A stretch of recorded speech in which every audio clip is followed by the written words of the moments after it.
We're deeply engaged with millennials on every level. I couldn't be more encouraged about the future of the United States based on who these kids are that are coming through the university and the way they think and where they're going and what they're headed toward. And I think it's going to be fantastic. You and I can be looking at the same thing and we'll have 90% overlap.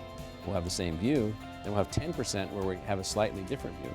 Well, that 10% from you and 10% from me, that's where creativity sits. I remember this vividly, sitting on a park bench with my dad, and I remember saying to myself, whoa, you're actually in charge of your own life. Why wouldn't you be tenacious about the one life that you're given, the one life that you're responsible for? Dr. Crow, if aliens landed on Earth, they would actually have heard of Arizona State University. True or false? Oh, they would definitely know us. They would know us because they would have seen the kinds of instruments that we've sent out. We've got instruments on nearly every object that's left Earth to study the solar system. They would know us because we are planning the trips to Europa.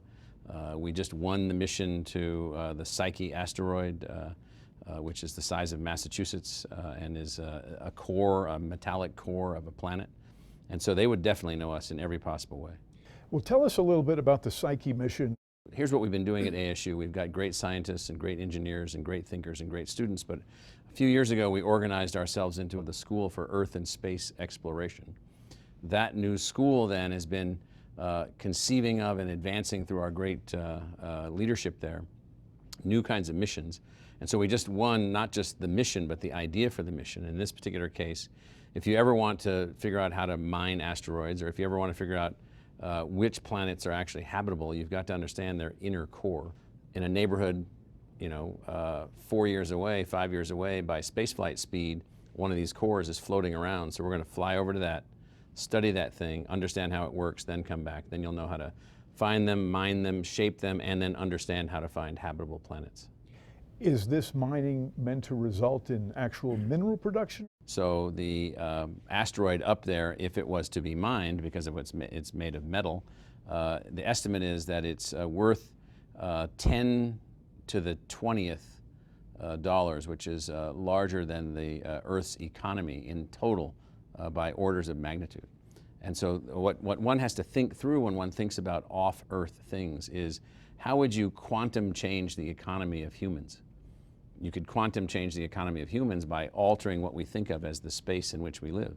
So we're mastering the solar system and all of its objects.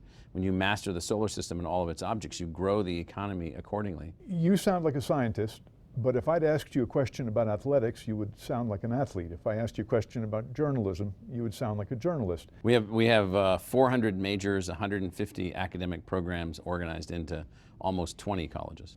At what point in your arrival here at ASU did you develop this strategy?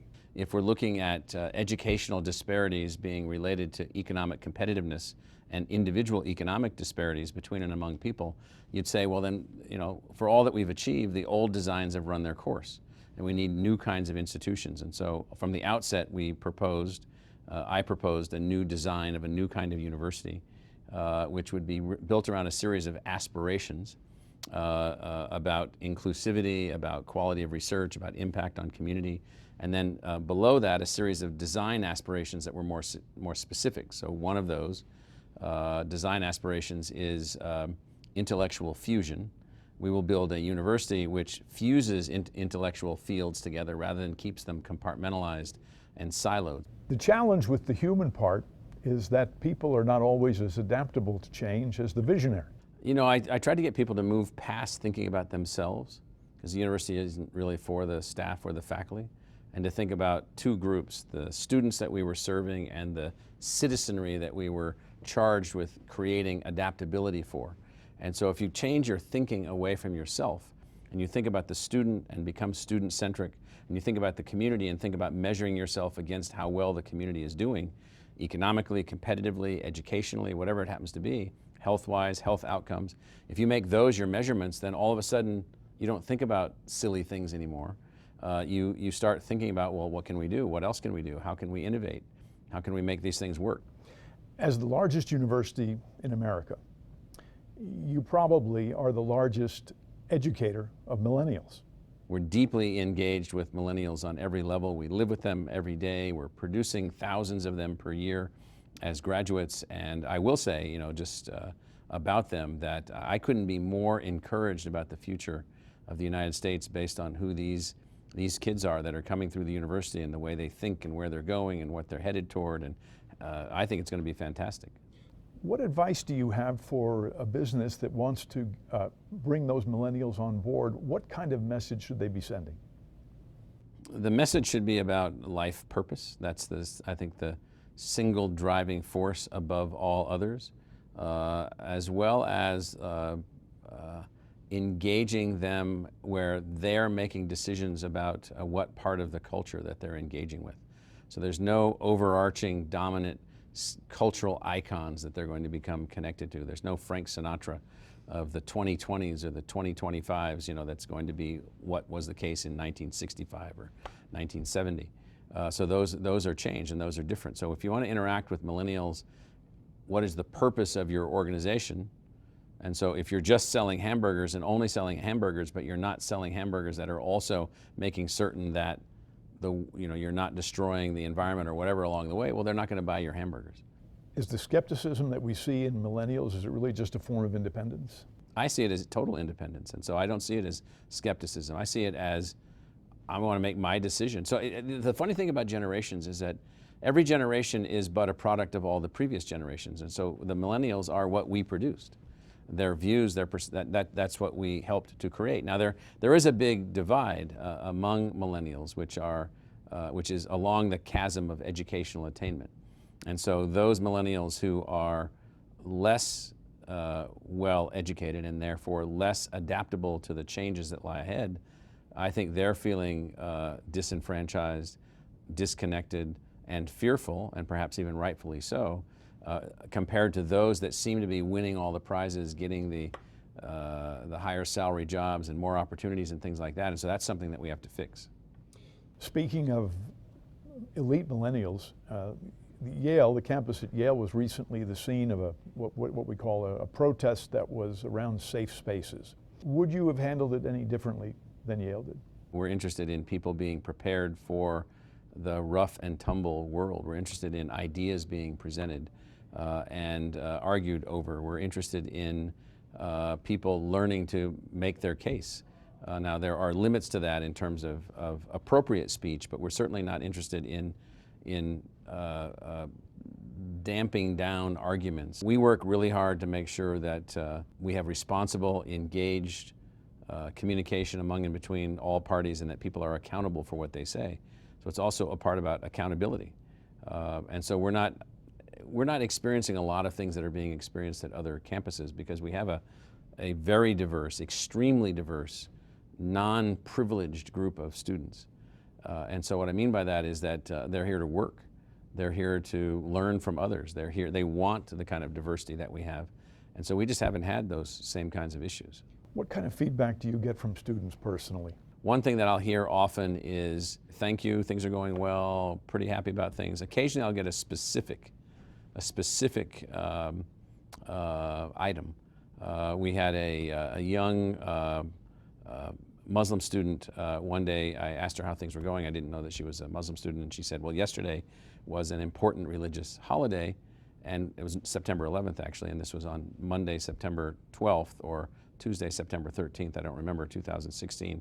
And she said, we worked really hard to not have that holiday fall on September 11th so that we could not appear to be inappropriately celebratory about something that was disconnected from the events in the United States from 9/11. I said, well, that's wonderful, that's fantastic, thank you for doing that. So students will talk to me about those kinds of things also, very, very intimate kinds of things, where they're trying to figure out how to be involved in this huge, unbelievably diverse American culture, yet stay true to their family's religious traditions and cultural traditions. And so that was a very good conversation. And then we also get some students, this is kind of funny, so they'll send it, we'll say something, or I'll say something, an email will go out, or a video will go out, and then a student will be unhappy about something and they'll write back some rather cryptic, often profane kind of thing, like, Oh, I think one of them was referring to me as a lard ass once, which is what my dad used to call me sometimes. And so that sort of got my attention. Made you feel sentimental? Sentimental about my dad, right? And but anyway, so usually what we do there, people don't realize, is that, so we respond to every message. So we write back to Bill or whatever the student's name was and say, well, dear Bill, incomplete sentences, poor paragraphs, no articulation of what you're actually worried about. How can we help you? So stand by to hear from student services because they're going to be engaging you to find out what's going on. What is it that you're so upset about? Now, believe it or not, 8 times out of 10, there was an issue and we were able to fix it. ASU is a major international university. What percentage of them would be non-American? Of our people that are with us in a full immersion learning environment here in Arizona, on one of our campuses, we have 12,000 international students. We have, within our American students, we have many, many students that come from immigrant families. And then within our faculty, I would say 30% of our students, of our faculty, are first or second generation immigrants themselves. And I'll also add that we have 300,000 other learners connected with us through various online activities that we have from 192 different countries. Is that going to be the future of a university, and especially this university? Elite research universities, which we are very attractive all over the planet. There aren't very many of them. They are likely to emerge as global institutions serving their home countries first, responding to the needs of their home countries first, but offering huge opportunity for rapid acceleration of advanced research-based teaching and learning. If someone like Google were to come to you and say, we want to recruit the best minds in the world, where should we go? Well, my answer would be, and they already do this to some extent, so they're a big recruiter here right now. I mean, we're sending many students up to Google and to Google activities all over the country and all over the world. And so we're getting, in the international students, we're getting top students, in the upper 1% of academic capability from all over the planet. Google and other places like them already know that the universities are the shopping malls to go to find this great talent that they're looking for. Is inclusivity connected to innovation? It is connected to innovation in a very important sense. Inclusivity, the broader your mindset breadth, the more eyeballs you can bring to a particular problem, the more perspectives you can bring to a problem, the higher probability that you're going to find a better solution. It's just how many supercomputers. If each brain is a supercomputer, each brain of a human is slightly different than another brain, that we're each individual. We each see things, and you and I can be looking at the same thing and we'll have 90% overlap, we'll have the same view, then we'll have 10% where we have a slightly different view. Well, that 10% from you and 10% from me, that's where creativity sits. So innovation is a function of bringing as many brains and as many eyeballs and as many perspectives to the table as possible. So the more interactions you can create, the more options you have then for a solution. And so inclusivity and innovation are directly linked with each other. Is this what Wall Street calls hedging through diversity? Yeah, hedging through diversity is a good phrase because it's a way to make certain that you've got a way to solve the problem. Because if you're not hedging, if you're not looking at a broader set of perspectives, you may not even be on the right path, much less have any clue of the solution at all. The human brain is an unbelievably complex thing. What it can do, the fact that it can actually take information and create solutions that had previously never been derived. There's no physical system that can do that. There's no imagination in any physical system. So if you get 7.5 billion human minds operating at 10 quantum leaps above where they've been operating, who knows what we could accomplish at that point? Almost anything. Are you at all worried about the impact of technology displacing people and jobs? We are going to experience significant high-speed disruption derivative of technologies like driverless cars, artificial intelligence, and so forth. All of that, if you look at it correctly, will also then, if people find a way to become enhanced in their educational outcomes, all of that will lead to higher levels of human creativity, higher levels of economic opportunity, more people doing something other than routine tasks. That then frees human beings to be able to be more creative, more powerful, more economically enabling, so it's all positive. So long as people don't just sit back and wait for someone to give them a handout, so long as people don't just sit back and wait for someone to solve the problem for them, each of us have to find a way to become as adaptable as we possibly can, and then to enter into this new world where technology is going to be replacing almost every routine task. What do you think is going to be the near 5-10-year influence of artificial intelligence on our lives? I think the artificial intelligence trajectory is going to be unbelievably powerful in a positive sense of freeing people from repetitious tasks. It's going to be very disruptive, however, to people who are not able to be educated or who are not in a lifelong education mode. And so we've got unbelievable innovations and unbelievable things going on and unbelievable, in a sense, early precursors of artificial intelligence capabilities that are being deployed, and they're affecting everything. But we haven't really fully embraced this notion of the fact that, driverless cars, it's going to be fantastic, enhance safety, reduce the need for public infrastructure investments, reduce the need for the number of cars, wipe out jobs for drivers, wipe out jobs for gas stations, wipe out jobs for car manufacturers, et cetera, et cetera, et cetera. And so all these people then need to be empowered to be able to do other things now that we don't have to do that anymore. How do we prepare students for an environment in which there may be no manufacturing, not because of global trade, but simply because the factories are running themselves? What's interesting is that we get a little bit lost when we don't understand history. So we don't understand that the process that we are now presently in an accelerated form of is a process of freeing human beings from manual labor. Not all, but most at some point. And in that process of freeing them, now you're free, your mind is free, your body is free, now what are you going to do? And so the approach that we're taking is, how do we find a way to educate master learners, people capable of learning anything? How do we then help people to understand change and adapt to change more quickly? How do we change education from being an episodic thing that occurs before you're 25 to a lifelong thing that occurs throughout your entire life? And so those are all, you got to make learning the same as eating, learning the same as sleeping. And so it just has to become a part of your life all the time. And so it's not the case that all of this is a function of trade, and this is a function of technological advance, which is altering through the forces of creative destruction, going all the way back to Joseph Schumpeter and his fantastic models about capitalism. It's all about creative destruction at work, but faster and faster and faster and faster. So now a single person may have to adjust 3 or 4 times in a single life. It used to be you would have to adjust from what your grandfather did. You would have to change from what your mother did. Now it's completely new, completely changing all the time. Does that imply that graduate education, graduate school, should be something that's not reserved for the elites, that should be more standard? Graduate education is going to become more and more commonplace as complexity continues to roll out. So high school will be what used to be elementary school. College will be or at least community college will be what used to be high school. University now will become essential for 40% of the jobs in the market.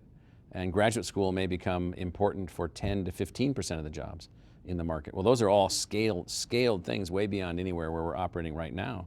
At the opening of World War II, 40% of the American population didn't have a high school diploma.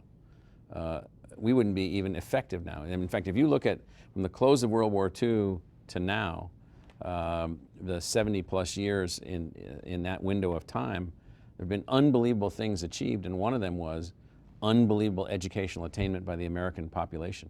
High school, for instance, was an innovation in the early 20th century that gave America unbelievable advantage in World War II.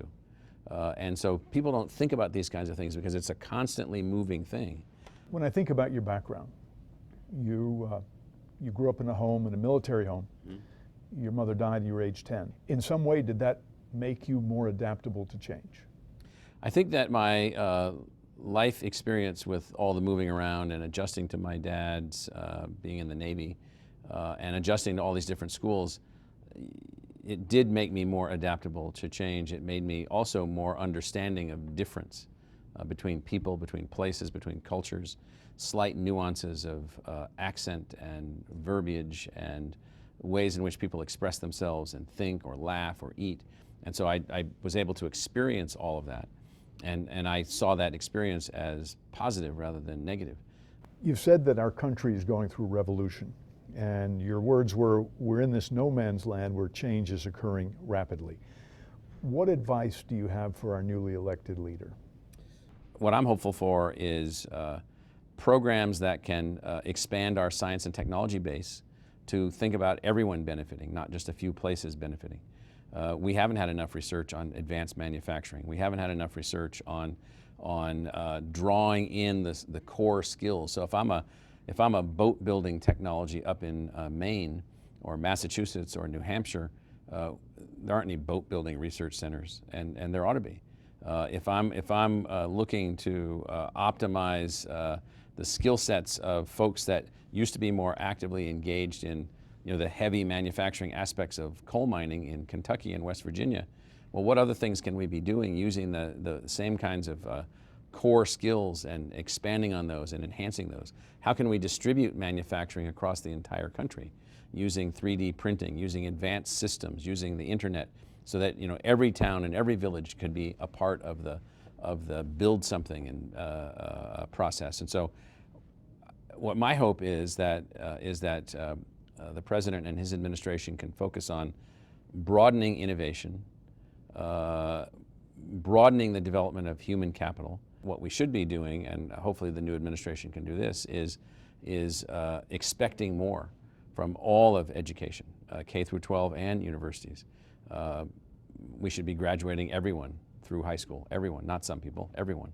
And so anything that the administration can do to seed, enable, facilitate, enhance innovation and change within the education sector will only help the country.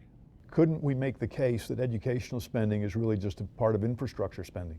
You could make that case. Many don't make that case because they get down into the weeds sometimes, and they worry about what the individual thing is that a person studies, as opposed to what's their ability to think and solve problems, which is enhanced by the learning process, regardless of whatever subject that they're focusing on. Somehow, I'm not really sure why this is, we've moved back from this notion of focusing on human capital, and all of our competition, watching us in the previous 125, 150 years, they decided to bet the farm on human capital, and they have seen, if you look at what we used to call the 7 tigers in Asia, and if you look at the emergence of China as a super economy and as a superpower, it is an educational investment, human capital investment outcome.